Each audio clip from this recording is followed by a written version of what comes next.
जय जय रघुवीर समर्थ. श्रीमत दासबोध.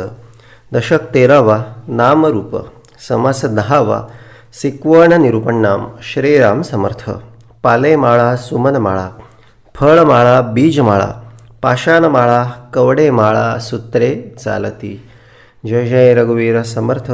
13वा दशक नाम रूप. बोलले या 13व्या दशकातील समारोप या समासाच्या रूपानं, सिकवणीच्या रूपानं समर्थांनी केलेला आहे. आता सिकवण का दिली? कारण अख्खा दशक झाला. आता या दशकामध्ये एक मुख्य सार, मुख्य शिकवण बाबा या दशकाची काय आहे. नाम आणि रूप घेऊन आम्ही आलेलो आणि बोलले या रूपाच्या मदतीनं त्या नामरूप अर्थात निर्गुण अशा, निराकार अशा परमेश्वराला सगळे जण आठवू बघतो किंवा त्याला प्राप्त करू बघतो. कारण मुख्य कर्ता तोच आहे. सगुणाचेनी आधारे निर्गुण पावीचे निर्धारे. आता मुख्य कर्ता तो आहे, एक परमात्मा आहे, तो निरंजन आहे, त्याला उपमा नाही. मग त्याला बोलले कसं काय भेटणार किंवा त्याला कसं काय आळवणार? तर त्यासाठीच बोलले समर्थ सांगतात की बाबा सगुणाचे आधारे निर्गुण पाविजे निर्धारे. आकाश असतं, आकाशाच्या खाली वेगवेगळे सगळे माठ सगळे भरून ठेवलेले असतात आणि एखादा छोटा माठ असतो, एखादा मोठा असतो, एखादा हौद असतो, एखादं जलाशय असतं नदीसारखं, एखादा सागर असतो. पण त्या प्रत्येकामध्ये त्या आकाशाचं प्रतिबिंब उमटलेलं असतं. मग आता आमची क्षमता तर नाही की आम्ही इथून बसून किंवा आमच्या गावात बसून अख्ख्या सगळ्या या ब्रह्मांडातील सगळ्या अवकाशाची गवसणी घालू शकतो किंवा ते बघू शकतो. आणि त्याची आवश्यकता पण नाही. आम्ही इथून जेथे आहे तेथून जेवढं आम्हाला दिसेल तेवढं बघू शकतो. जेवढं त्या माठामध्ये प्रतिबिंब पडेल तेवढं बघू शकतो. एखाद्या घागरीमध्ये, एखाद्या ग्लासामध्ये जयाचा भावार्थ जैसा. कोणी कृष्णाला, कोणी रामाला, कोणी हनुमंताला, आणखीन वेगवेगळ्या देवी दैवतांचं भजन सगळे लोक करत असतात. आणि त्याच्या आधारानं काय आहे? सगुणाचे आधारे निर्गुण पावीचे निर्धारे. पण ते कोणाचं रूप होतं? ते त्याचंच आहे. त्या निर्गुणाचंच रूप त्या माठामध्ये पडलेलं आहे. समजा त्या परमात्म्याचं रूप त्या कृष्णामध्ये आलेलं आहे किंवा त्या रामामध्ये आलेलं आहे, श्रीपाद श्री वल्लभामध्ये आलेलं आहे. मग आम्ही त्याला गवसणी घालायला गेलो म्हणजे देव पाहावयासी गेलो आणि देवाची होऊन ठेलो. त्याच्या त्या रूपाला बघायला गेलो, पण कोणाला प्राप्त करून घेतलं? त्या एका मुख्य रूपाला प्राप्त करून घेतलं. म्हणून हा मोठा की तो मोठा, हा श्रेष्ठ तो लहान, हा विषयच नाही. वैष्णवांचा धर्म भेदाभेद अमंगळ. बोलले भेदाभेद अमंगळ आहे. मग ते शिव आणि विष्णूमध्ये तुलना करणे असेल किंवा एखाद्या संप्रदायामध्ये तुलना करणे असेल की ह्यांचं असं आमचं असं, ह्यांचं चांगलं आमचं चांगलं, असं काही नसतं. हा श्रेष्ठ तो श्रेष्ठ, ह्यांचे सद्गुरू असे आमचे सद्गुरू असे. बोलले खरं तर सद्गुरू ही भूमिका व्यक्ती नसून ही तत्वाची भूमिका आहे.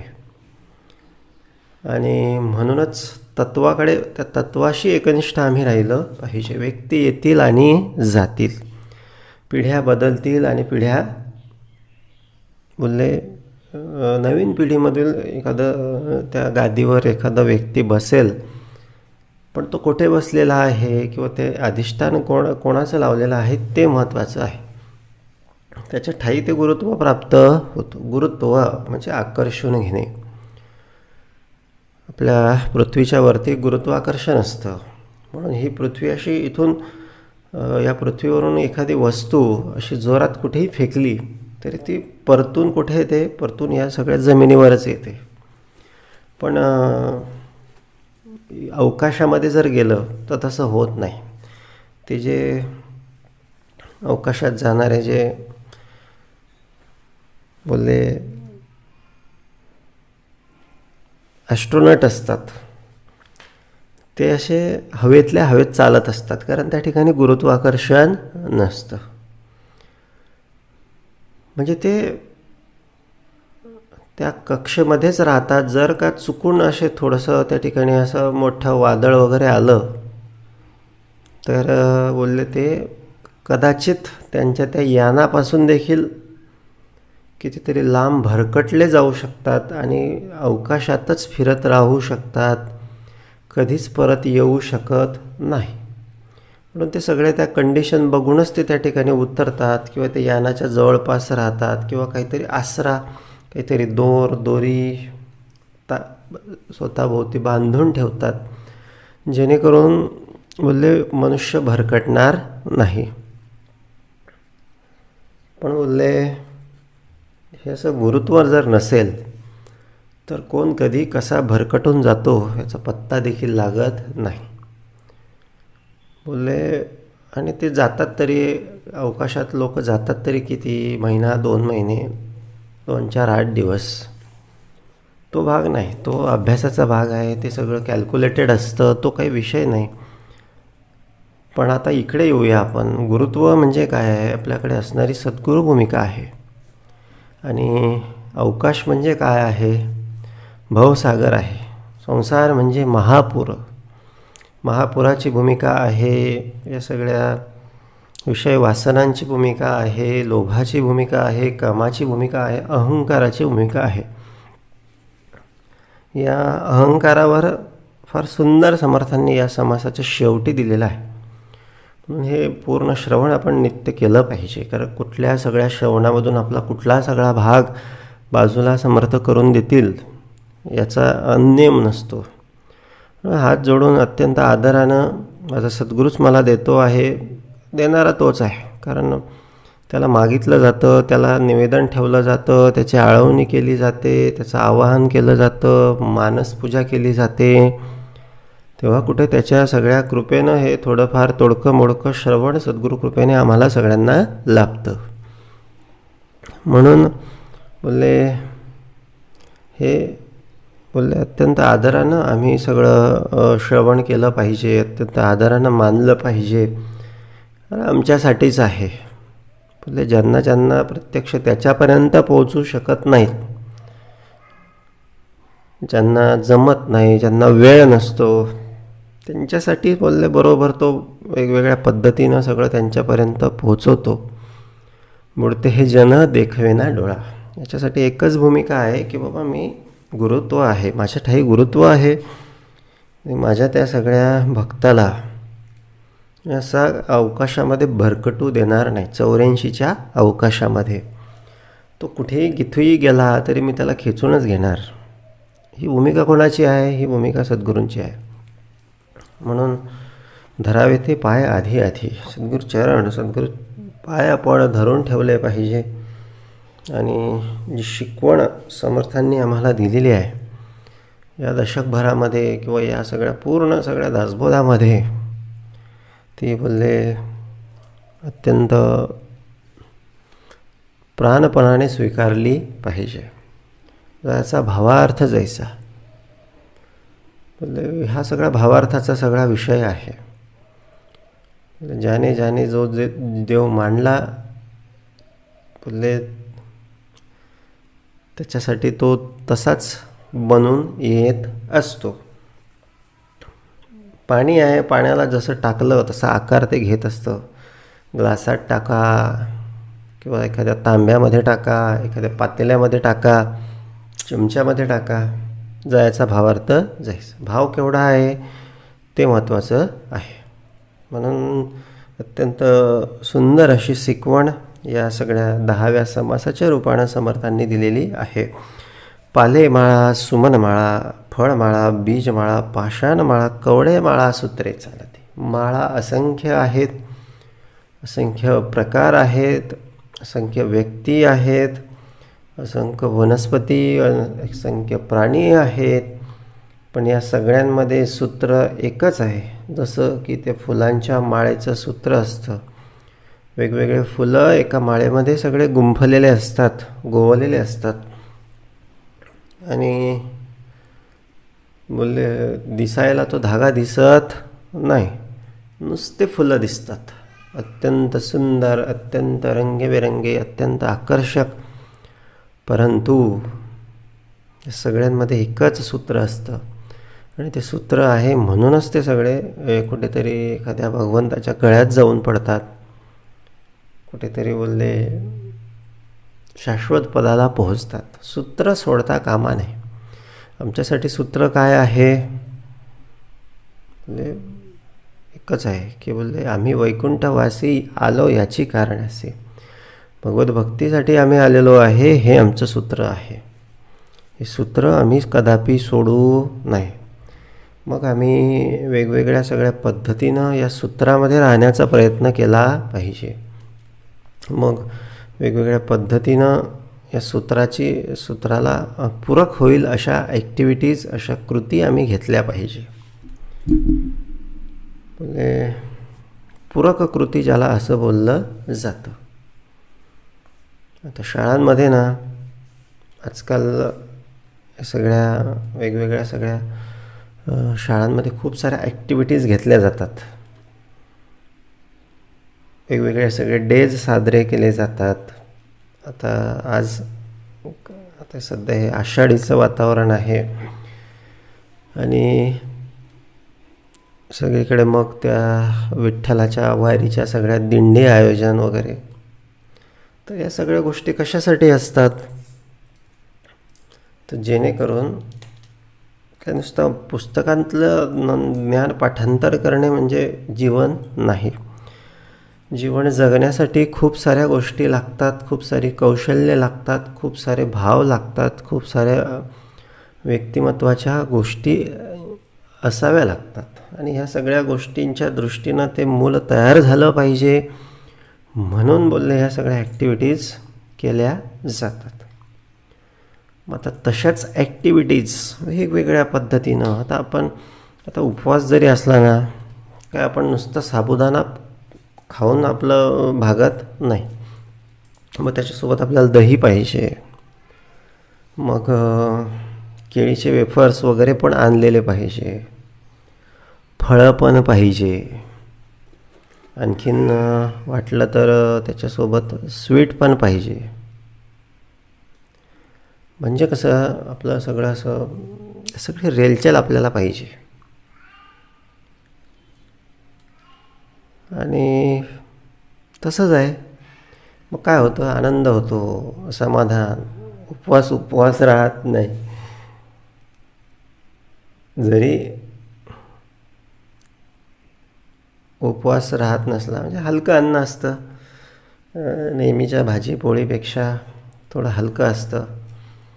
एक हलकं राहून दिवसभर कुठेतरी भगवत भक्तीचं वारं अंगात राहावं, स्मरण असावं, कुठेतरी नामस्मरण घडावं, चिंतन घडावं. देवकाजासाठी आपण सगळं आपला वेळ त्या ठिकाणी लागावा, आपल्याकडे आळस न यावा, यासाठीचं हे सगळं प्रयोजन असतं. तसंच आहे बाबा, असं वेगळी व्हरायटी आपल्या भक्तीमध्ये आपण आणली पाहिजे. कारण ते आपलं मुख्य सूत्र आहे. मग आपण नुसतं जसं साबुदाणा खाण्याचा आपल्याला कंटाळा येतो, मग आपण जसं वेगवेगळ्या सगळ्या पदार्थांची योजना करतो. मग कधी मस्तपैकी असं घरातच बसून, कधी देवासमोर बसून, कधी गच्चीवर बसून, कधी कुठेतरी एखाद्या हिरवळीच्या ठिकाणी, कधी जलाशयाच्या ठिकाणी जाऊन, कुठेतरी एखाद्या तीर्थावर, कुठेतरी एखाद्या कीर्तनामध्ये, एखाद्या सप्ताहाच्या ठिकाणी, वेगवेगळ्या ठिकाणी जाऊन आपण आपली ही जी भक्तीची भूक आहे किंवा भक्तीची गोडी आहे ती वाढवली पाहिजे. म्हणजे काय होतं, मनाचं पण मनोरंजन होऊन जातं आणि भक्ती पण होऊन जाते, कामात काम. नाहीतर मग हे मन कंटाळून जातं आणि मग मन इकडे संसाराच्या सगळ्या वेगवेगळ्या सगळ्या टेस्ट घेण्यासाठी म्हणून त्या ठिकाणी धाव घेत असतं. मग हे असं थोडं चातुर्यानं, असं विवेकानं आपण आवरलं पाहिजे. हे सूत्र आहे आणि आपण सूत्रात राहिलो पाहिजे. ही खरी शिकवण आहे. आणि एक शेवटी सुंदर असं एक मर्म समर्थांनी ह्या समासाच्या शेवटी दाखवलेलं आहे. बोलले की कसं विवेकानं आम्ही हे सगळं संसार किंवा या सगळ्या लोकांशी व्यवहारामध्ये सगळं डील केल्या पाहिजे, जेणेकरून कसलाही वाद उद्भवणार नाही, कसलंही बोलले त्या ठिकाणी क्लॅशेस होणार नाही आणि अत्यंत आनंदानं आमचं भक्तिकार्य सगळं सुरू राहील, असं आम्ही बघितलं पाहिजे. म्हणून त्या सगळ्या माळा, फळ, फुळे, बीज या सगळ्यांच्या कवड्यांच्या सगळ्यांच्या माळा जरी केल्या तरी त्यांच्यामध्ये सूत्र असल्याशिवाय, धागा असल्याशिवाय ती माळ होणे शक्यच नाही. तसं बोलले हे सगळं संसार, सगळं ब्रह्मांड हे सगळ्यांमध्ये सूत्र आहे. आणि ते सूत्र काय आहे? ते निरंजनाचं सूत्र आहे, ते परमात्म्याचं सूत्र आहे. आणि बोलले सूत्र आहे म्हणून हे सगळं टिकून आहे, नाहीतर हे सगळं अस्ताव्यस्त सगळं झालं असतं. आता जसं एका शास्त्रज्ञाला कोणीतरी विचारलं, न्यूटनला विचारलं की म्हणाले बाबा हे परमेश्वर आहे की नाही, हे सगळं विश्व किंवा हे सगळं जग तो चालवतो की नाही चालवत, असं कोणीतरी प्रश्न केला. म्हणाले मी त्याचं उत्तर तुम्हाला नंतर सांगतो. त्याने काय केलं, एक सोलार सिस्टीम बनवली, त्याचं मॉडेल बनवलं. म्हणजे सूर्य आहे, सूर्य पण स्वतःभोवती फिरतो आहे, त्याच्या भोवती हे सगळे 9 ग्रह फिरत आहेत. आणि फिरता फिरता ते स्वतःभोवती पण फिरत आहेत. आणि ते केवळ त्यांच्या एकमेकाच्या गुरुत्वाकर्षणानं त्या सगळ्यांच्यामध्ये अंतर सारखं आहे किंवा त्या सगळ्या गुरुत्वाकर्षणामुळे ही सगळी सिस्टीम सगळी टिकून आहे, असं त्याने एक मॉडेल बनवलं. दुसऱ्या दिवशी त्या विचारणाऱ्याला बोलवलं. म्हणाले बघा हे कसं वाटलं? म्हणाले एकदम छान आहे. कोणी केलं? म्हणाले माहीत नाही, ते आपोआप झालं. तर पाहणारा म्हणाला हे आपोआप होणं शक्यच नाही, कोणीतरी केलं असल्याशिवाय हे कसं काय शक्य आहे? तेव्हा तो न्यूटन म्हणाला हे सगळं कुठेतरी, हे सगळं विश्व, हे ब्रह्मांड कोणीतरी केल्याशिवाय हे असं होणं शक्यच नाही, हे आपोआप झाले असं काही म्हणणं शक्य नाही. कुठेतरी या सगळ्यांच्या मागे एक निर्माता आहे, निर्मिती आहे, याचा अर्थ निर्माता आहेच. आता बोलले त्याशिवाय हे शक्य नाही. अशी कितीतरी सगळे उदाहरणं देता येतील. कितीतरी वस्तू आहेत, समजा आमच्या घरामध्ये, आमचं घर आहे, आम्ही घर सगळं कोणीच आपोआप झालं असं कसं काय म्हणू शकतो? कोणीतरी बांधलं, कोणीतरी बनवलं, हे विश्व आपोआप झालं मग हे असं कसं काय म्हणू शकतो कोणी? नाही, ते कोणीतरी एका निर्माण केलं, कुठेतरी त्याच्यामागे कुठेतरी वेद आहेत, कुठेतरी शास्त्र आहे. पण समास 10वा सिकवण निरूपण नाम. स्फटिकमाळा, मोहरेमाळा, काष्टमाळा, गंधमाळा, धातुमाळा, रत्नमाळा, जाळ्या, ओली, चांदोवे. आता हे वेगवेगळे सगळे माळांचे प्रकार. पण या सगळ्यांमध्ये कॉमन काय आहे? परी हे तंतूने चालते. बोलले तंतू, धागा हे असल्याशिवाय हे सगळं एकत्र राहणं शक्य नाही. तंतू नसता विस्कळीत होते. आणि त्या तंतूने जर ठरवलं की आता हे एकत्र ठेवायचं नाही तर तो बाजूला झाला म्हणजे सगळं विस्कळीत होतं, सगळं प्रळय उभा राहतो. हे सगळे पंचभूतं सगळी एकमेकात सगळी मिसळतात आणि मिसळून शेवटी संपून जातात. तैसे म्हणो आत्मयाते तरी साहित्य न पडे. पण आत्म्याचं जे आहे ना, त्याला नुसतं या धाग्याचं उदाहरण देऊन चालणार नाही. तंतूस मनी ओविला, तंतू मध्येची राहिला, आत्मा सर्वांगी व्यापाला पहा नाका. तंतू आणि आत्म्यामध्ये काय भेद आहे?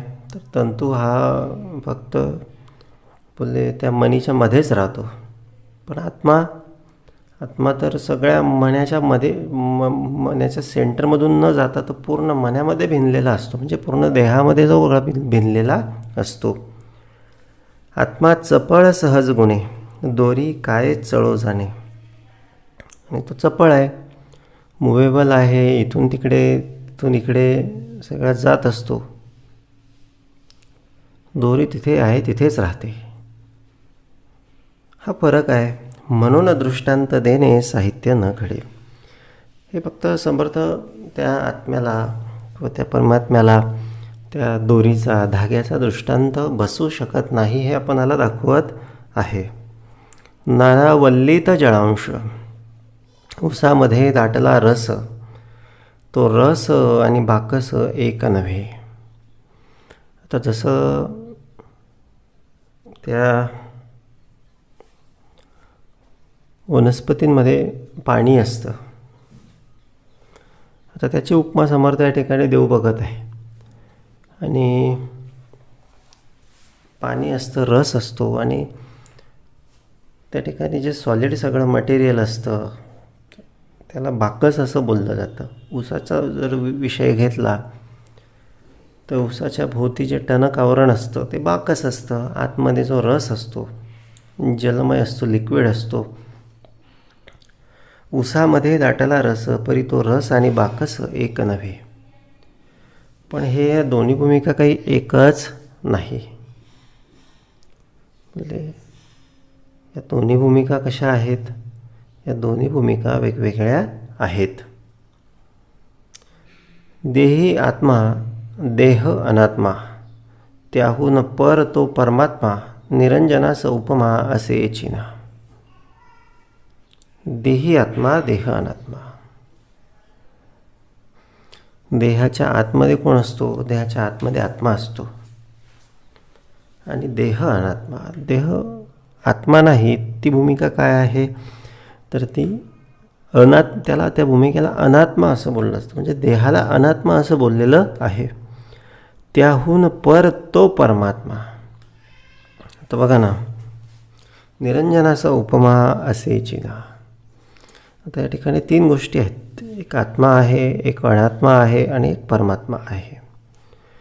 आणि त्यापेक्षा बोलले या सगळ्यांपेक्षा तो श्रेष्ठ आहे. परमात्मा सगळ्यांपेक्षा श्रेष्ठ आहे आणि त्याला उपमा देता येणार नाही आणि त्याची कल्पना पण करता येत नाही. त्याचं अस्तित्व कसं आहे, तो कसा कार्य करतो हे कोणीच सांगू शकत नाही. आता आत्मा आणि परमात्मा, आता तो at a time omni present त्याला असं बोललं जातं. म्हणजे सर्वत्र तो हजर आहे.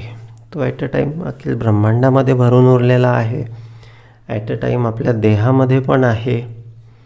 असं मानलं जातं की या सगळ्या देहरूपी वृक्षाच्या फांदीवर 2 पक्षी बसलेले आहेत. एक पक्षी आत्मा आहे, एक पक्षी परमात्मा आहे. आता या देहाचा जो उपभोग आहे किंवा या देहामध्ये जो रममाण झालेला आहे तो कोण आहे? तो आत्मा आहे. आणि परमात्मा पण या देहावर बसलेला आहे, पण तो या देहाचा उपभोग घेत नाही. तो फक्त त्या आत्म्याकडे बघतो. त्या आत्म्याकडे बोलले त्याचं लक्ष आहे किंवा आत्म्याला तो फक्त सामर्थ्य पुरवतो आहे. आणि बोलले तो निष्पक्ष आहे. तो आत्म्याचा फक्त साक्षी आहे, तटस्थ आहे. तो त्या आत्म्याला सांगत नाही की तू असं कर की तसं कर. तो बोलतो आत्म्याला विवेक दिलेला आहे. आत्म्याने विवेकानं ठरवायचं आहे की आता ह्या देहावर बसून या देहाचा वापर कसा करायचा आहे. डोळ्यांच्या ठाई बसून काय बघायचं आहे, कर्णेंद्रियाच्या स्थायी राहून काय श्रवण करायचं आहे, कोणत्या जागी आपण वास्तव्य करायचं आहे, जेणेकरून कशा प्रकारचं श्रवण आपणाला होईल, हे कोणाचं कार्य आहे? हे आत्म्याचं कार्य आहे. मग आता हा आत्मा ज्याच्या संगतीमध्ये गेला, म्हटले तसे रंग त्याच्यामध्ये भरले जातात. आता अर्थातच कुसंगामध्ये राहिला तर त्याला ते कामनेचंच सगळं सेवन करावं असं वाटणार आहे. आणि सत्संगामध्ये राहिला, संतांच्या संगतीमध्ये राहिला तर अर्थातच त्याला म्हणजे त्याच्याकडे उत्तम विवेक, उत्तम भाव, उत्तम भक्ती सगळी उपजणार आहे. आणि म्हणून मग तसे सगळे गुण किंवा तसे रंग त्याच्यामध्ये उमटणार आहे आणि तशी गत त्याला प्राप्त होणार आहे. तसं सुख, तसा आनंद किंवा तशी गती त्याला सगळ्या आपल्या जीवनामध्ये प्राप्त होणार आहे. रायापासून रंकवरी अवघ्या मनुष्यांची या हरी, सगट समान सरी कैसी करावी. आणि म्हणूनच याच्यामुळेच भेद निर्माण झालेला आहे की बाबा रंक वेगळे, मनुष्य वेगळा, देव वेगळे. ज्याचं ज्याचं जसं जसं स्मरण आहे तशी तशी भूमिका त्याच्याकडे उभी टाकलेली आहे. कोणी किती विवेक धरावा, कोणी किती उत्तम मार्ग धरावा याच्यानुसार त्याची गती ठेवलेली आहे. म्हणून मनुष्य बनून आला, एक उत्तम विवेक प्राप्त करून घेतला, उत्तम भक्ती कार्य केलं, उत्तम सत्कर्म केले तर अर्थातच पुढे देवगती प्राप्त होणार आहे. उत्तम संगतीमध्ये किंवा उत्तम सगळ्या वंशामध्ये सगळा जन्म मिळणार आहे. आणि कुमार्गाला लागला, कुसंग धरला आणि त्या कुकर्मामध्येच रममाण झाला तर अर्थातच अधोगती होणार आहे. पुढे भविष्यामध्ये किंवा येणाऱ्या सगळ्या जन्मामध्ये सगळा असुरी योनी सगळी प्राप्त होणार आहे किंवा नीच सगळ्या वंशामध्ये, नीच सगळ्या संगतीमध्ये पुन्हा जन्म होणं. कारण ती वासना होती, देहामध्ये ती वासना भरलेली होती आणि तसं अपेक्षा केली गेली होती, कामना केली गेली होती. म्हणून देव, दानव, मानव, नीच योनी हीन जीव, पापी सुकृती अभिप्राव उदंड आहे. आता हे सगळे उदंड आहेत, पण चालवणारा कोण आहे? चालवणारा म्हणजे मूळ परमात्मा, तो प्रत्येकाच्या ठाई वसलेलाच आहे. एकांशी जग चाले, परी सामर्थ्य वेगळाले, एका संगे मुक्त केले, एका संगे रवरव. आणि म्हणून त्या आत्म्यानं कुठला ध्यास आपल्या सगळ्या हृदयामध्ये सगळा बसवून ठेवलेला आहे, त्याच्यानुसार तशी गत प्राप्त झालेली आहे. साकर माती पृथ्वी होय, परी ते माती खाता नये, गरळ आप नव्हे काय, परी ते खोटे. मग आता एक आत्मा सगळ्यांच्या ठाई आहे आणि आत्म्याच्या सामर्थ्यानं सगळं जग चालतं आहे. दानव पण कार्य करता, मनुष्य पण कार्य करतो, पुण्यात्मा पण कार्य करतो, पापात्मा पण कार्य करतो. मग ह्या दोन्ही भूमिका एकच आहे का? तर याचं उत्तर काय आहे ते समर्थांनी आता या ठिकाणी दिलेलं आहे. प्रत्येकाला चॉईस दिलेली आहे आणि त्या चॉईसचा सगळा परिणाम पण प्रत्येकाला सांगितलेला आहे. आता परिणाम माहीत असून देखील जर आपण आपली चॉईस चुकीची केली आणि त्याचा जर परिणाम आपल्या समोर आला तर याला जबाबदार कोण आहे? याला जबाबदार आपणच आहेत. आता साकर माती पृथ्वी होय. तर पृथ्वीपासून ऊस तयार होतो, ऊसापासून साखर तयार होते. म्हणून माती आणि साखर एकच आहे असं म्हणायचं आणि चहामध्ये माती टाकायची किंवा खिरीमध्ये माती टाकायची. चमचाभर माती टाका, 2 चमचा माती टाका आणि ते अशी खायची असं म्हटलं तर त्याला गोडी येईल का? नाही, त्याला गोडी येणार नाही. परी ते माती खाता नये, ते खाताच येणार नाही. बोलले जिथे जे पाहिजे तेच आम्ही केलं पाहिजे, जे पाहिजे जसं पाहिजे तसंच आम्ही पाहिलं पाहिजे, ऐकलं पाहिजे, बोललं पाहिजे. गरळ आप नव्हे काय, परी ते खोटे. तर विष आहे, विष पण लिक्विड असतं, लिक्विड फॉर्ममध्ये असतं. आता दूध पण लिक्विडमध्ये असतं, अमृत पण लिक्विडमध्ये असतं. मग एका बाजूला विष ठेवलं, एका बाजूला अमृत ठेवलं किंवा दूध ठेवलं आणि सांगितलं, म्हणाले ह्याच्यातून तुला जे हवं ते तू पिऊ शकतोस, दोघंही लिक्विड आहे. तर पिणारा अर्थातच दूध पिणार आहे किंवा अमृत पिणार आहे. का तर त्याने त्या ठिकाणी विवेक वापरलेला आहे. मग समर्थ म्हणाले, बाबा आयुष्यात येऊन आपण विवेक वापरला पाहिजे. बोलले जे उत्तम आहे, जे भव्य आहे, जे दिव्य आहे, तीच भूमिका आपण स्वीकारली पाहिजे. जन्माला येऊन असं बोलले हीन दीन अवस्था असलेली भूमिका आपण स्वीकारू नये. एखादी गोष्ट केल्यानं मला माझ्या जीवनामध्ये संपूर्ण मानवाची किंवा सगळ्या लोकांची हेटाळणी सगळी मिळणार आहे आणि तिरस्कार सहन करावा लागणार आहे, द्वेष सहन करावा लागणार आहे किंवा एखादं सगळी संसाराची बसलेली सगळी घडी किंवा अत्यंत सुखात, अत्यंत समाधानात मी जगते आहे, ही सगळी बसलेली सगळी घडी विस्कटून जाणार आहे. हे पाहणं अत्यंत बोलले विवेकाचं आहे. त्यासोबतच कॅल्क्युलेशन केलं पाहिजे, मिळणारं सुख किती आहे आणि त्या बदल्यात खर्च होणारी सगळी आमची ऊर्जा किती आहे किंवा किती सॅक्रिफाईस आम्हाला करावं लागणार आहे. एखादं सुख मिळणारं आहे ते क्षणिक असेल किंवा ते भासमान असेल किंवा तत्सम सगळं सुख मला ऑलरेडी माझ्याकडे अवेलेबल असेल, फक्त त्याचा थोडासा रंग वेगळा असेल, ते मिळणाऱ्या सुखाचा थोडासा रंग वेगळा असेल म्हणा किंवा थोडीशी फिलिंग थोडीशी वेगळी असेल, पण हा भाग थोडासाच आहे, म्हणजे तो नेग्लिजिबल आहे. आता गणितामध्ये काय असतं, 10.1 20.88. आता 10वी-12वीला लोकांना आजकाल मार्क्स पडतात, तर ते असं प्रत्येकाला आपण असं सांगत बसत नाही, तुला किती मार्क्स मिळाले, म्हणाले 78.67%,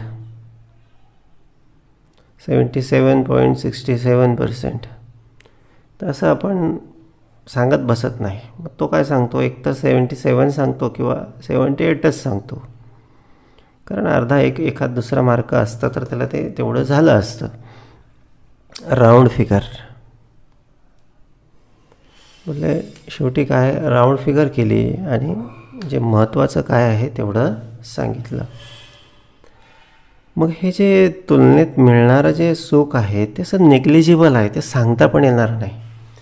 ते ऑलरेडी त्याचा जो ऑप्शन असतो तो तेवढं एक सुख, समाधान, विवेकाचा ऑप्शन त्याच्या तुलनेनं जो अत्यंत समाधान आमच्याकडे देणारं आहे. केवळ एक थ्रिल म्हणून किंवा काहीतरी वेगळं म्हणून मनुष्य काहीतरी गोष्टी करतो आणि बसलेली सगळी आयुष्याची घडी सगळी विस्कटून टाकतो. ही कोणाची तरी चाल आहे किंवा हेच मायाजाल आहे, हे आपण लक्षात घेतलं पाहिजे. म्हणजे ह्यालाच तर चकवा बोललं जातं. सगळं आहे बघा ना, किती विषयांचं म्हणा किंवा किती या सगळ्या कलिकाळाचं सगळं मॅनेजमेंट आहे, सगळं आहे. आता ह्या म्हणजे सगळं ॲज इट इज सगळं आहे, फक्त तेच सगळं असं कुठेतरी त्याला थोडं पॅकेजिंग करायचं, कुठेतरी त्याला थोडंसं मार्केटिंग करायचं आणि ती गोष्ट आम्हाला साधी सोपी गोष्ट. पाण्याचं उदाहरण बघा, पाणी बघायला जर गेलं तर फुकटच आहे, सगळीकडे फुकट मिळतं, पण काय नाही त्याला एक रुपयाची 2 रुपयाची पॅकेजिंग करायची, पाणी बॉटलमध्ये चकचकीत सगळं बनवायचं आणि ती बॉटल आम्हाला 20 रुपयाला विकायची. हे काय झालं, हे मार्केटिंग झालं. कलिकाळाने काय केलेलं आहे, पाणी सगळ्यांकडे, आमच्याकडे सगळ्यांकडे आहे, तुझे आहे तुझं पाशी परी तू जागा फुललासे. म्हणजे सगळं आपल्याजवळ आहे. कुठलंच सुख किंवा कुठलाच आनंद आपल्याला बाहेर शोधायला जायची गरज नाही. जेवढं आपलं मन शांत होईल, जेवढे आपले विचार शांत होईल, जेवढं आपण आपल्या कामामध्ये अटेन्शन देऊन राहू, तेवढा आनंद त्या कामात मिळेल, तेवढंच सुख, तेवढंच रिलॅक्स आपण होत जाऊ. माणसाला काय वाटतं की त्याने त्या विषयांच्या संगतीमध्ये तो रिलॅक्स होतो आहे. पण खरं तर तेवढाच रिलॅक्स तो साध्या साध्या जीवनातल्या सगळ्या गोष्टींमध्ये, कामामध्ये देखील राहू शकतो. तर ह्याला कारण काय आहे? त्याला पूर्ण ध्यान किंवा पूर्ण अटेन्शन त्या कामामध्ये लागणं आवश्यक आहे. आता आपण अत्यंत छोट्या छोट्या गोष्टींमध्ये देखील ही सवय लावून घेतली की मी आता समजा वाहन चालवतो आहे, ती कमांड जर आपण परत परत आपल्या सगळ्या मनाला आपण देत राहिलो, मी आता वाहन चालवतो आहे, माझं पूर्ण लक्ष माझ्या वाहन चालवण्यावर आहे, माझ्या अवतीभोवती सगळी वाहनं पास होत आहेत, माझ्यासमोर खड्डे येत आहेत, मी तिथे गाडी हळू करतो आहे, ही अशी भूमिका, ही अशी सावधपण, अशी सजगता प्रत्येक कामात, प्रत्येक क्षणात जर आपण आणली तर कसलाच स्ट्रेस आपल्याकडे उरणार नाही. हा स्ट्रेस आपल्याकडे कशामुळे येतो आहे? हे थकवा आपल्याला कशामुळे जाणवतो आहे? असंख्य विचार आपल्या डोक्यात सुरू आहेत आणि आपण जे काम करतो आहे त्याच्याऐवजी आपण त्या विचारांकडे लक्ष देतो आहे. म्हणजे आपले त्या ठिकाणी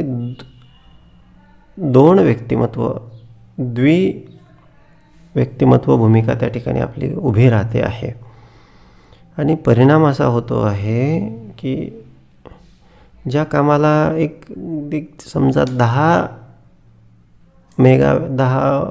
वॅट एनर्जी लागणार होती, त्या नुसते ते बाकीचे सटरपटर विचार करण्यामध्येच आपली 100 वॅट एनर्जी वेस्टेज होत आहे आणि आपल्याला प्रचंड थकवा आल्यासारखं जाणवत आहे.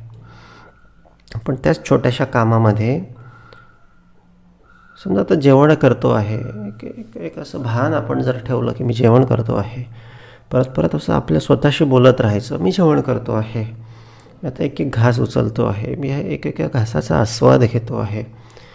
तर ते पूर्ण जेवण आपण अत्यंत आनंदानं, अत्यंत शांत चित्तानं सगळं आपलं होईल, पाचन पण चांगलं होईल, ठसक्या पण लागणार नाही, डोकं पण शांत राहील, कसलंच तणाव आपल्या सगळ्या डोक्यामध्ये राहणार नाही. पण हे आमचं मनाची सगळी एक चाल आहे, कलेची चाल आहे की जे काम करतो ना तिकडे त्याचं लक्षच लागू देत नाही, दुसरंच काहीतरी हवं बोलतो. घरात सगळं दिलेलं आहे, सगळे खाऊ दिलेलं आहे, पण तो बोलतो मला बाहेरचंच चॉकलेट पाहिजे. बरं, बाहेरचं चॉकलेट खाऊन समाधान झालं पाहिजे की नाही? ते एक चॉकलेट खाल्लं की तो बोलतो आणखी दुसरी कॅडबरी पाहिजे.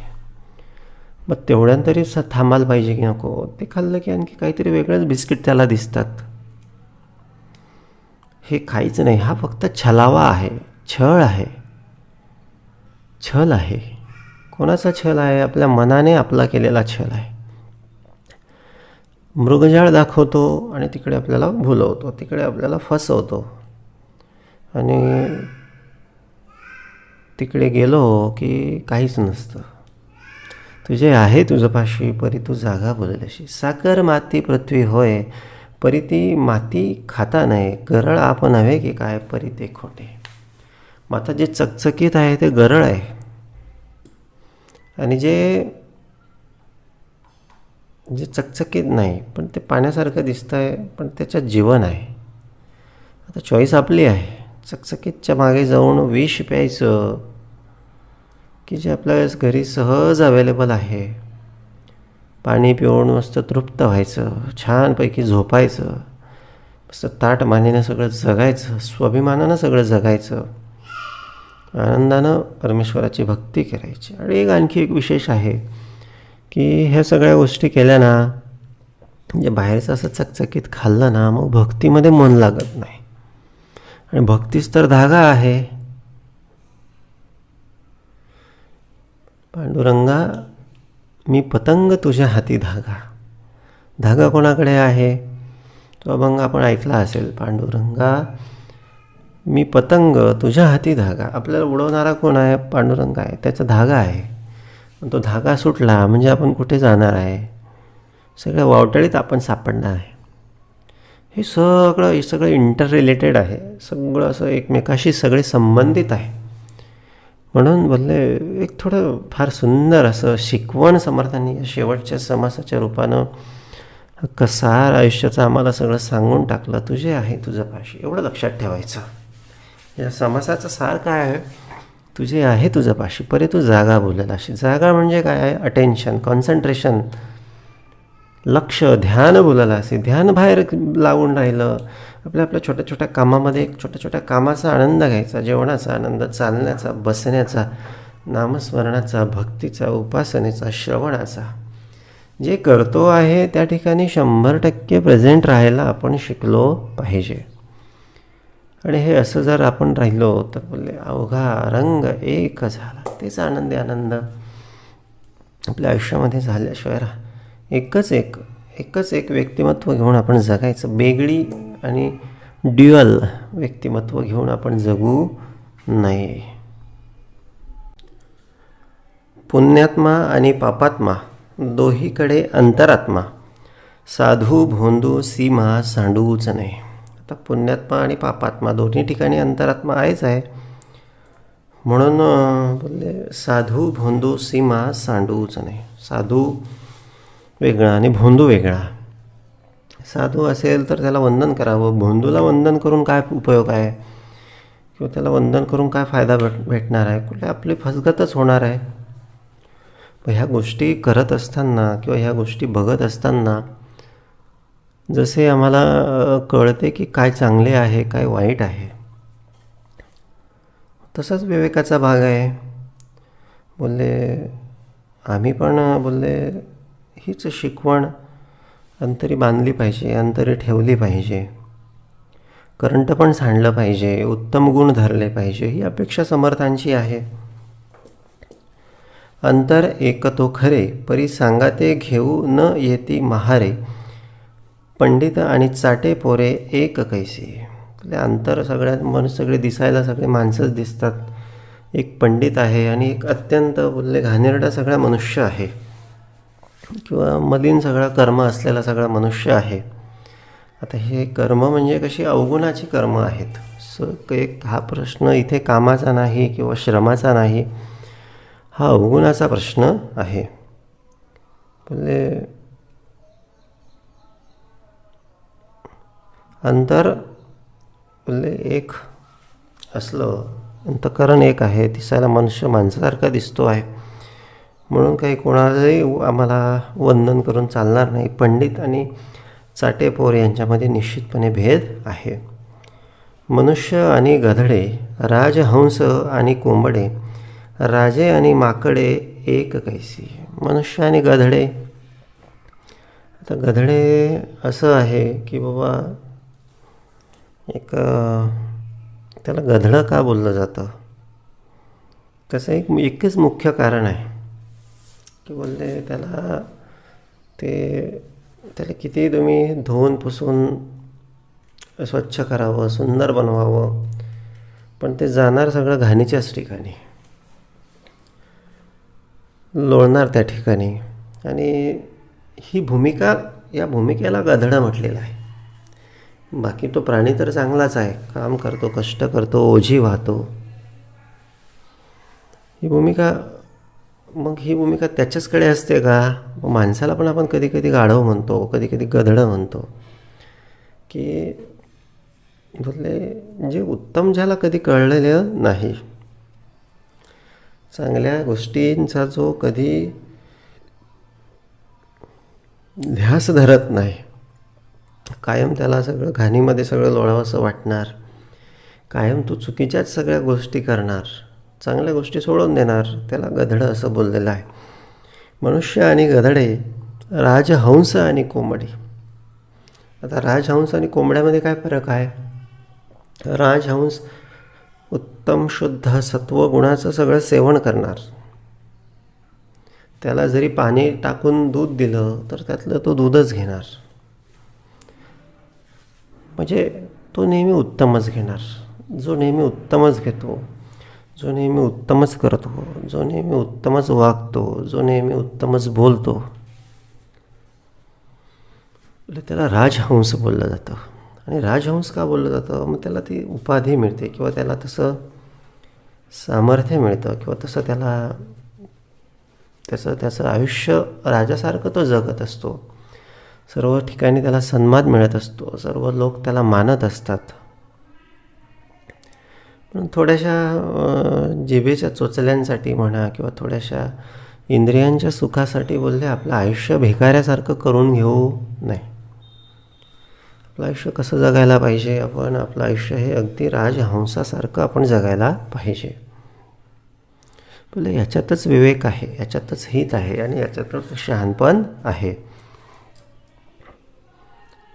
राजे आणि माकडे एक कैसी. बोलले राजामध्ये माकडामध्ये काही फरक आहे की नाही? आता जरी सिंहासन एक आहे, सिंहासनावर जर माकड जाऊन बसला तर बोलले त्याला आपण राजा बोलणार आहे का? तिथे जाऊन तो मारकट चेष्टाच करणार आहे.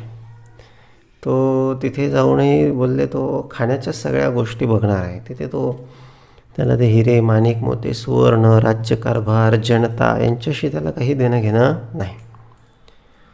तो काय बघतो? तो तर सगळं ते खाण्याच्याच सगळ्या झाडपालाच, त्याला झाडपालाच पाहिजे.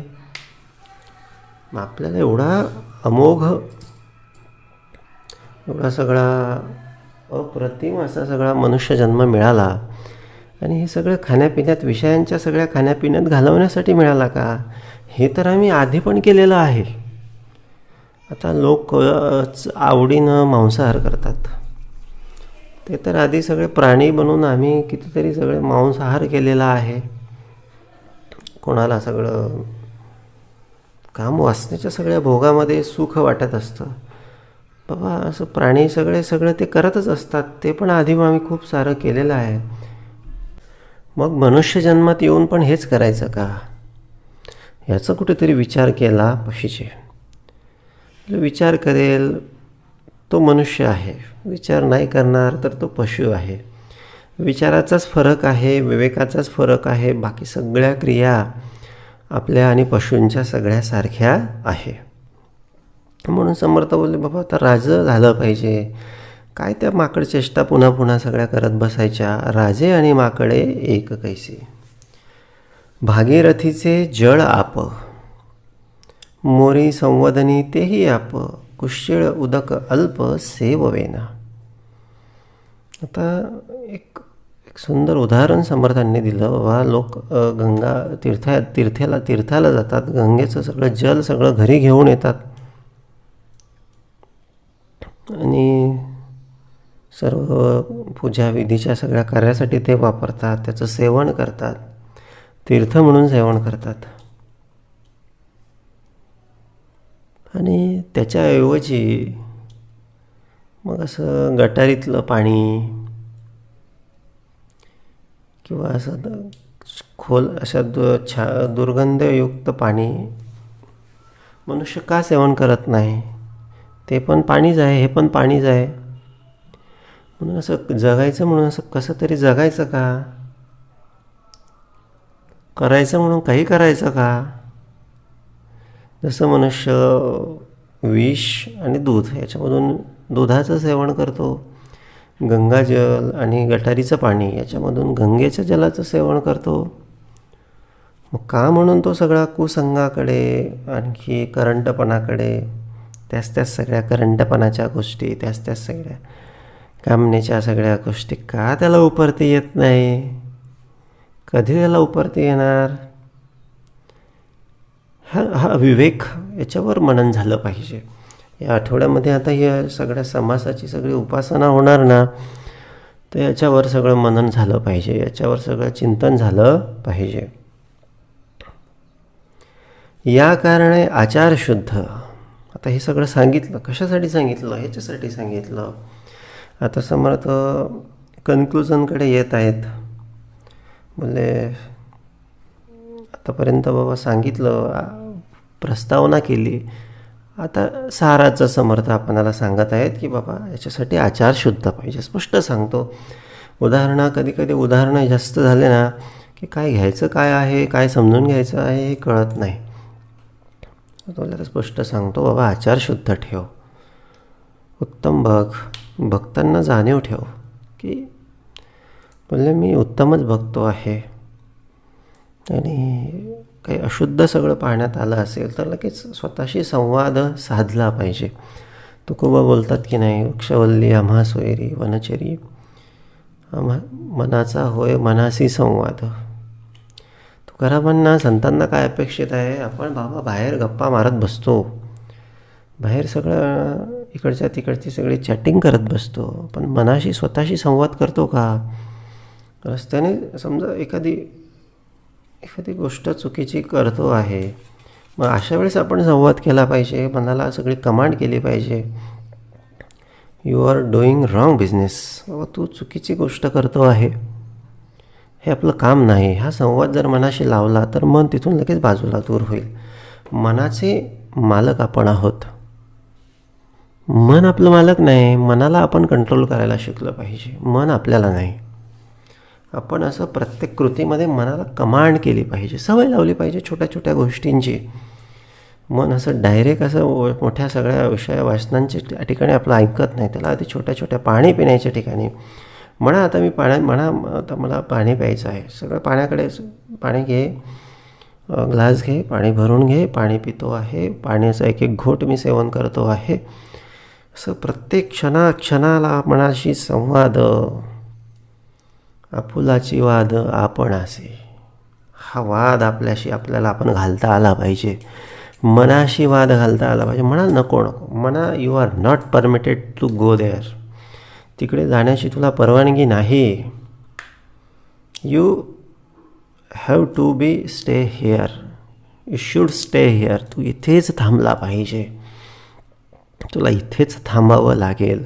हा संवाद असा आम्ही बोललो पाहिजे, आतमध्ये आमच्या मनाशी आम्ही बोललो पाहिजे.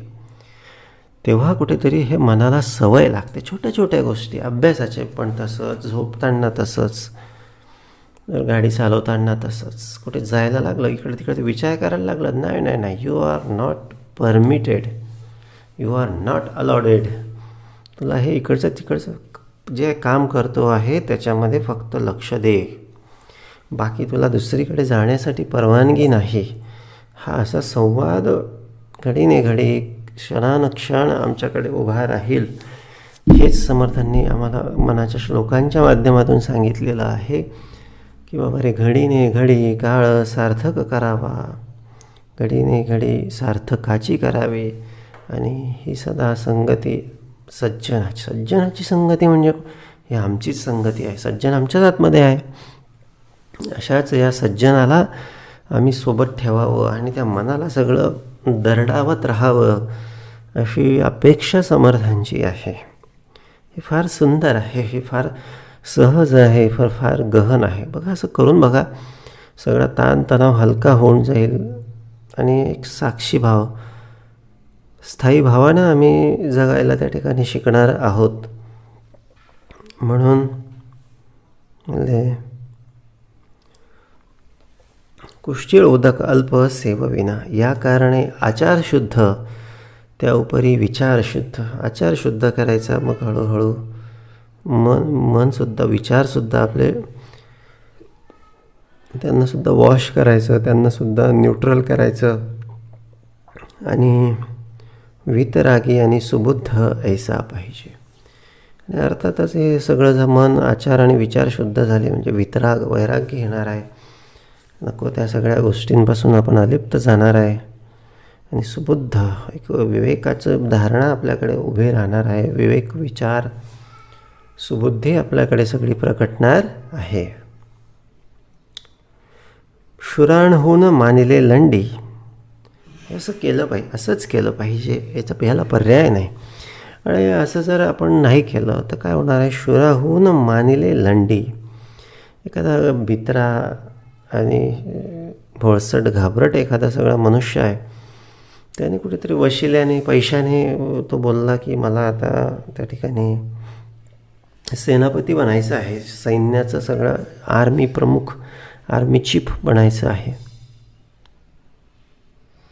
आणि झाला तो चीप झाला. पण जेव्हा युद्धाची वेळ येईल तेव्हा शुरांहून मानिले लंडी तरी युद्धप्रसंगी नर काढी. युद्धप्रसंगी त्याची घाबरगुंडी उडेल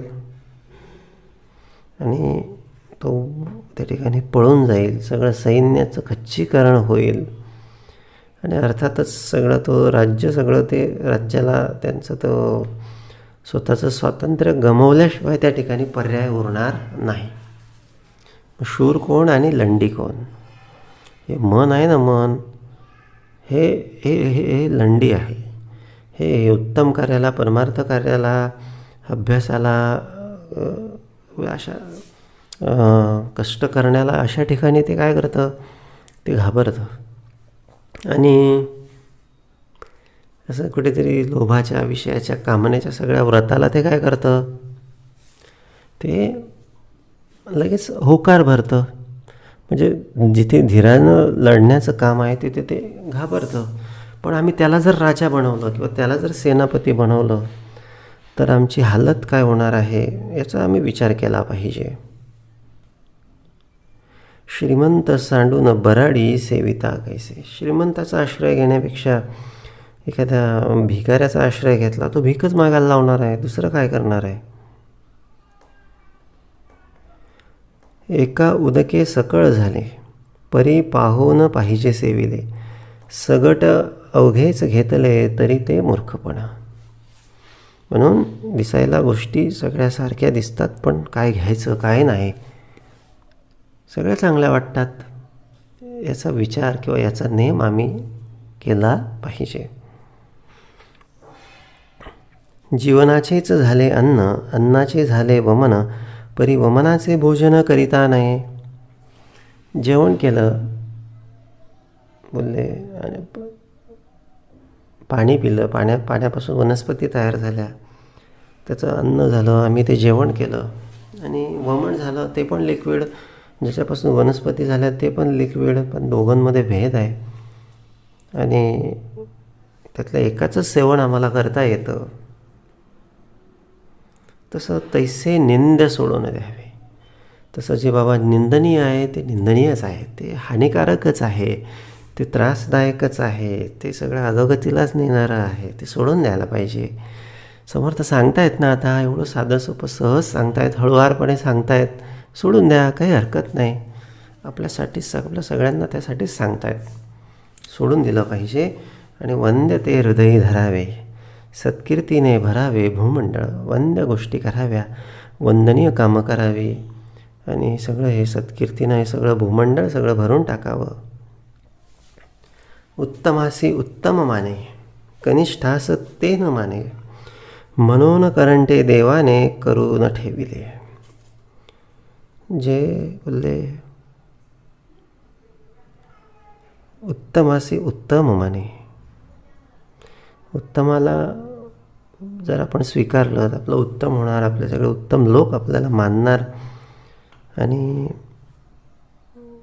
पण हे मानण्यासाठी आपणही उत्तमच झालो पाहिजे. उत्तमता आपल्याकडे असेल तरच आपण उत्तम गोष्टी घेणार, नाहीतर आपल्याकडे करंटपणच सगळं उभं राहणार. कनिष्ठा सत्ते न माने, म्हणून करंटे देवाने करून ठेविले. अशातनं करंटेपणच सगळा उत्तम ज्या भूमिका ज्याने घेतली नाही त्याच्याकडे करंटेपणच असतं. सांडा अवघे करंटपण, धरावे उत्तम लक्षण, हरिकथा पुराण श्रवणा नीती न्याय. आणि करंटपण सांडण्याचा उपाय एकच आहे, उत्तम लक्षणं धरावी, हरिकथा पुराण श्रवण करावं, नीतिन्यायानं वागावं. बोलले एक उत्तमपण, एक श्रेष्ठपण आमच्याकडे उभं राहिल्याशिवाय राहणार नाही. वर्तायाचा विवेक, राजी राखणे सकळ लोक, हळूहळू पुण्यश्लोक करीत जावे. आता वर्तायाचा विवेक समर्थ सांगत आहेत. बाबा घरी दारी जिकडे तिकडे कसं वागायचं. काय होतं, आपण स्वतःचं काही कमी जास्त झालं की रागावून बोलतो, आणि इतर कमी जास्त बोललं की इतरांना सांगतो की यांना बोलायची अक्कल नाही. अहंकाराचा आणि विवेकाचा हा सगळा भाग आहे. शुद्ध ठेवून मी बोलतो आहे, मी प्रसंग आहे, काय प्रसंग आहे तिथे पण आपण पूर्ण प्रेझेंट राहिलो, तिथे पण मनाला व्यवस्थित कमांड दिली तर बोलले तिथे पण आपण अहंकाराला बाजूला सारून एक इतरांचा आदर ठेवून, त्याचा पण मान आहे, त्याचा पण सन्मान आहे, प्रत्येकाचा आपण आदर केला पाहिजे हे जाणून आपण हे भान ठेवून आणि शुद्ध ठेवून जर बोलत असलो तर निश्चितपणे प्रत्येकाशी आपण उत्तम वागणार आहोत आणि हळूहळू आपण पण आपलं पण पुण्य वाढेल, इतरांचं पण कल्याण करणार आहोत, इतरांना पण पुण्यश्लोक करणार आहोत. म्हणून हे असं विवेकानं शुद्धीमध्ये भान ठेवून आपण वागलं पाहिजे, इतरांचा आदर केला पाहिजे, मुलाचे चालीने चालावे, लहान मुलासारखं लहानपण घेऊन मुलाच्या मनोगते बोलावे, तसे जनास शिकवावे. हळूहळू होतात, सगळे बदल होतात, हळूहळू होतात आणि एक लहानपण घेऊन आपण फक्त ते रिक्वेस्टफुली आपण जर सगळं केलं तर सगळं होतं. मुख्य मनोगत राखणे हे जे चातुर्याचे लक्षण आहे. सगळं करतो आहे पण इतरांचं मन राखता येत नाही आहे, मग हे काही कामाचं नाही, हे चातुर्य नाही. चतुरतो चतुरांग जाणे इतर ते वेडी. अशानं त्याची पण आपली पण मनःशांती सगळी हरवणार आहे आणि विवेकाचा ज्ञानाचा काही उपयोग नाही. वेड्यास वेडे म्हणू नये, वेडे कोणालाच बोलू नये, कर्म कदापि बोलू नये, तरीच घडे दिग्विजय निस्पृहसी. आणि दिग्विजय आपण घेतला पाहिजे, एक स्वतःला पण जिंकलं पाहिजे, इतरांना पण जिंकलं पाहिजे, त्याला दिग्विजय असं बोललं जातं. उदंड स्थळी उदंड प्रसंग, जाणोनी करणे यथासांग, प्राणीमात्रांचा अंतरंग होऊन जावे. बघा इथे पण तेच सांगितलं की बाबा प्रसंग जाणावा, जाणीव ठेवावी, शुद्ध ठेवावी, भान ठेवावं आणि सगळ्यांचं अंतरंग पाहून सगळ्यांचं आदर सन्मान ठेवून आपण बोललं पाहिजे. मनोगत राखून जाता परस्परे होय अवस्था, मनोगत तोडिता व्यवस्था बरी नाही. पण मनोगत राखता आलं तरच आपलं कल्याण आहे, इतरांना समाधान आपण देऊ शकतो, नाहीतर काही व्यवस्था आपली बरी राहणार नाही. या कारणे मनोगत राखेल तो मोठा महंत, मनोगत राखता समस्त ओढवून येते. आपल्या मनाला आपल्या चालीत राखता आलं पाहिजे, आपल्या हाताखाली राखता आलं पाहिजे आणि प्रत्येक वेळेस त्याच्याशी बोलत राहायचं, त्याला कमांड करत राहायची आणि इतरांशी बोलताना पण त्यांचा मनाला बजावत राहायचं की म्हणा समोरचा पण एक व्यक्ती आहे, त्याचा पण आदर कर, त्याच्याशी तुला जे सांगायचं आहे ना ते अत्यंत लहानपणा घेऊन अत्यंत हळुवारपणे सांग. भले त्याला नाही पसंत पडलं तो एक चांगल्या सभ्यपणे नकार देईल आणि नाहीतर तो त्या ठिकाणाहून बोलले बाजूला जाईल, पण असं त्याच्यातून आपलं तो वैर होणार नाही. म्हणून मनोगत राखेल मोठा तो मोठा महंत, मनोगत राखता समस्त ओढवून येते. असं जर आपण राहत असू तर आपल्याकडे सगळ्यांना आपण हवेसे वाटू, आपल्याकडे यश चालून येईल. आपल्या लोकांना वाटतं की मला यश मिळत नाही, म्हणजे त्याला कारण हे आहे आपण एक तर भानावर राहून कार्य करत नाही, इतरांचा आदर करत नाही, लहानपणा घेत नाही, नम्रता घेत नाही आणि मुख्य धागा परमेश्वराचा आपण सोडून दिलेला असतो. त्याची भगवत भक्ती, त्याचं उपासना, श्रवण, कीर्तन ह्या गोष्टी आपण सोडून दिलेल्या असतात, म्हणून यश मिळत नाही. पण ह्या गोष्टी जर असतील तर ओढवून येते, सगळं काही यश आपल्याकडे धावून येणार आहे. या कारणे मनोगत राखेल तो मोठा महंत, मनोगत राखता समस्त ओढवून येते. इति श्रीदासबोधे गुरुशिष्य संवादे सिकवन निरूपणाम समास 10. जय जय रघुवीर समर्थ.